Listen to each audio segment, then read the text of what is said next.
اولین مصدر عقیده چیست؟ ما وقتی که درس عقیده میخوانیم اولین مصدر ما قرآن عظیم الشان است. از این خاطر نامش آوردیم که عقیده در قرآن و سنت. اولین مصدر ما، اولین مرجع ما، اولین رفرنس که ما از او استفاده میکنیم قرآن عظیم الشان است. آیا قرآن یک مصدر سالم است یا غیر سالم است؟ بر کل امت اسلام معلوم است که اینمی عقیده قرآن عظیم الشان محفوظ است. اولین مصدری که محفوظ است چیست؟ مصدر اول که قرآن عظیم الشان است، ایره کی تایید کرده؟ ایره الله سبحانه و تعالی حفظش تایید کرده و گفته ما قرآن نازل کردیم و ما او را حفظ میکنیم. دومین مصدری که محفوظ است چیست؟ دومین مصدری که ما گفتیم او هم پیش ما محفوظ است، احادیث رسول اکرم صلی الله علیه و سلم است، احادیث صحیحه رسول الله صلی الله علیه و سلم. دومین مرجع سلامتی مصدر عقیده چیست؟ پس دومین مرجعی که سلامتی مصدر گفتیم در عقیده چی است؟ احادیث صحیحه هست. برادر ما همیشه میگیم احادیث صحیحه. از خدا بترس. حدیث پیغمبر تا وقتی که برات ثابت نشده که حدیث صحیح است بر مردم روایت نکن، قصه نکن. اولین ویژگی عقیده در قرآن و سنت چیست؟ اولین ویژگی عقیده قرآن و سنت چی است؟ سلامتیه. اما دیگه که است مصدرش چی نیست؟ سالم نیست. یا مصدرش فلسفه است. از گپ افلاطون بگیره. آیا او افلاطون بیچاره مو را گفته یا نگفته؟ دومین ویژگی عقیده در قرآن و سنت چیست؟ دومش اعتماد این عقیده به قرآن و سنت است. مصدرش دومش اعتمادش. ما سر دیگه چیز اعتماد نمیکنیم. ما فقط عقیده خود از قرآن عظیم الشان و از سنت صحیحه رسول الله صلی الله علیه و فهمی این اعتماد میکنیم. علما میگن که برادر آخری امت جور نمیشه مگر به آنچه که اولی امت جور شد. اول امت به نظریات افلاطون و ژان ژاک روسو و سقراط و از یا جور شد یا به قرآن و سنت صحیح رسول الله صلی الله علیه و سومین ویژگی عقیده در قرآن و سنت چیست؟ سومی خاصیت عقیده اسلامی در چی هست؟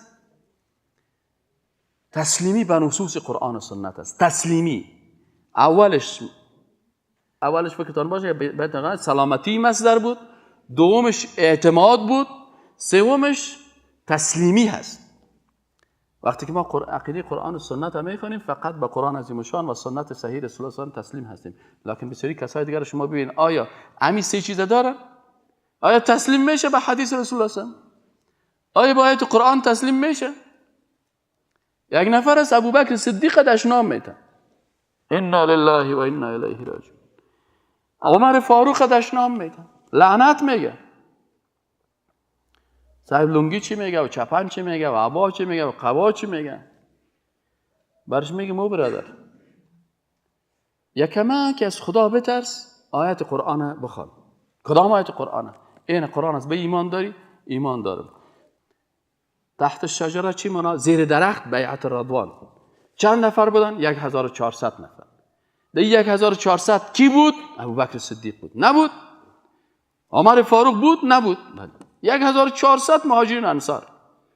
حالا اینجا الله تباری از چی گفته؟ عن المؤمنین گفته یا عن الکافرین؟ عن المؤمنین. پس قرآن میگه مؤمن بودن. تو سر یک مؤمن لعنت میگی؟ تعصبش اجازه نمیده تسلیم شد. الله میگه لقد رضی الله یقینا لام و قد یقینا و یقینا که الله راضی شده.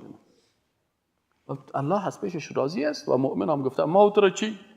نه بابا یه ترس، نه بابا یه ترس، نه بابا یه ترس. آخر گفتیم برادر برو خداوند هدایتت کنه.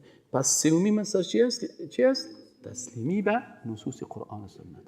تا که به قرآن، آیات قرآن و احادیث رسول الله صلی الله علیه و تسلیم نشی تو عقیده در قرآن و سنت را میاد. چهارمین ویژگی عقیده در قرآن و سنت چیست؟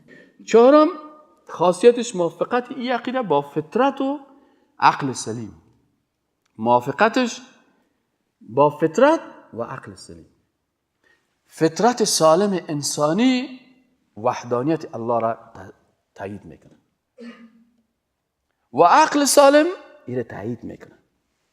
پنجمین ویژگی عقیده در قرآن و سنت چیست؟ پنجمیش واضح و آشکار است، دیگه هیچ لبس نیست، واضح و آشکار است. پنجمیش سلامتی است، تناقض است، تناقضات وجود نداره. خدای واحد، پیغمبر، ایمان داشتن به پیغمبران، اخلاق ساخت هستن. ششمین ویژگی عقیده در قرآن و سنت چیست؟ این عقیده سبب ظهور، نصرت و کامیابی دارین است. اینمی عقیده قرآن و سنت است که پیغمبر گفته که نجاتت میده.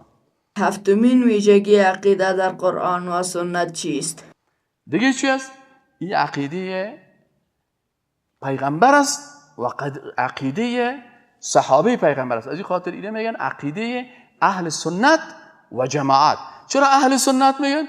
به خاطر که با سنت و روش رسول الله صلی الله علیه و در حرکت است. و جماعت است به خاطر اینکه صحابه کرام رضوان الله تعالی علیهم اجمعین کلشان این عقیده داشتن و به میره روان هستین. و این عقیده است ان شاء الله عقیده باقی است، ثابت است و مستقر است و جهانی است. عقیده قرآن و سنت در کل دنیا میچله. عقیده شوله و پله و خیرات و گدایی در کل دنیا نمیچله. شاید شوله شیرین در افغانستان بچله، لکن شوله شیرین نه کس در مثلا در هندوستان یا مثلا کسی در فرانسه، مسلمان فرانسوی به نام شوله شیرین چیزی رو نمیشناسه، به نام سمنک چیزی رو نمیشناسه. اما وحدانیت الله را، وجود الله را، اسما و صفات الله را کل از این میشناسه. از این خاطر اینی هست ویژگی های عقیده اسلام. و السلام علیکم و رحمت الله و برکاته.